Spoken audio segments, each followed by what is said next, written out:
Hi, my name is Julie. I've come over from England, travelled over yesterday to Turkey, and the purpose of my visit is to have breast reconstructive surgery at Yeditepe University Hospital with Dr. Mert ERSAN.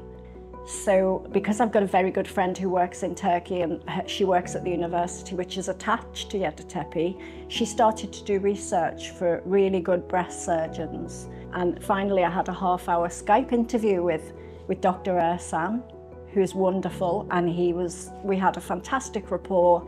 He's got great experience. He put me at my rest, my ease, and he said, "You'll be in very safe hands. We'd love you to come over." And because it's a big operation, I would normally feel very anxious, but I don't. I feel quite relaxed. Everybody's been wonderful, and it's been very professional so far. So I was 28, 29 at the time, and I'd breastfed both of my children for almost 4 years. My breasts went very flat.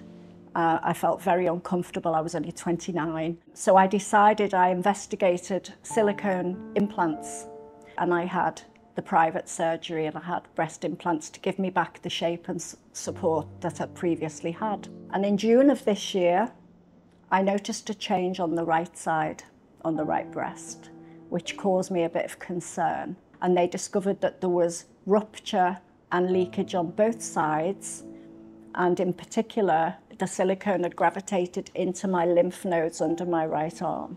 So that was a cause for concern for me. I was informed that the NHS would only take the existing silicones out and they wouldn't replace them or do an uplift or anything, and I thought that would be not a nice position for me to be in, for my confidence, for anything.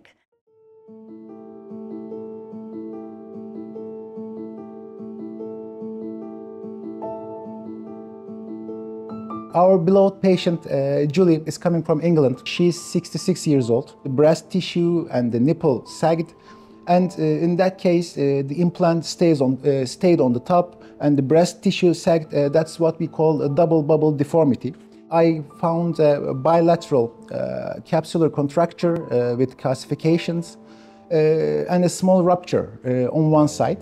So in that cases, we have to remove implants and also the capsule. That's what we call capsulectomy. After capsulectomy, we will clean the pouch and we will add new implants, but to a different location, because her previous implants were on top of the muscle, what we call subglandular. In this operation, we will add new implants to a new pocket under the muscle. So after making this, we will also have to make a breast uplift. We have to carry the nipple to its position where it should be, and we will remove the sagged tissue. So we make sure to have multiple consultations before their arrival. I want patients to understand the preoperative period. I mean, the things that patient's going to do before the operation. And I want my patients to understand what am I going to do to his or her on surgery, and especially the post-operative period, because patients are afraid of this period especially. So we are telling this operative period and this post-operative period to the patient with complete transparency. There is a great team behind this. We have great hospital facilities with a great multidisciplinary team. We have fully equipped surgical rooms, the team picking up the patient from the airports and providing their transport from the hotel to the hospital during controls and for the surgery, and personal assistant and also interpreter.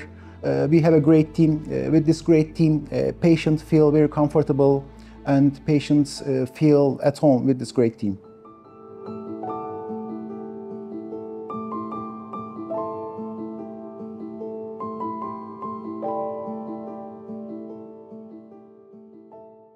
It's now 6 days post-surgery, so I'm doing really well on the recovery side of things. So yeah, there was lots of tests the day before, had lots of blood tests, and doctor was marking in the places that he wanted to do the surgery. At every point he explained everything to me very, very clearly, which was lovely. It put my mind at rest, he gave me lots of confidence.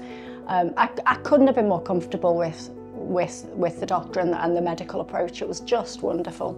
So it was quite a long and complex surgery. Obviously in the Post-operative, when I woke up from the anaesthetic, there was quite a lot of intense pain initially, but they soon got morphine into me and took me back up to the ward, and I had to wear corsets, and the corsets were quite difficult. I've got to wear them for a month, obviously, to get the best medical outcome, and that's also great. I'd seen Dr. Mert quite a lot during that period. The nurses were wonderful. The care from the staff here at Yeditepe never had anything of this quality. And it's just been a wonderful experience, and at each point he's examined me and redone the dressings and taught me how to do the dressings, taught me how to massage. He gave me lots of creams, and I've been obviously on antibiotics to make sure that there's no infection and pain relief. And he's given me an idea of how long it's going to take for full healing to take place.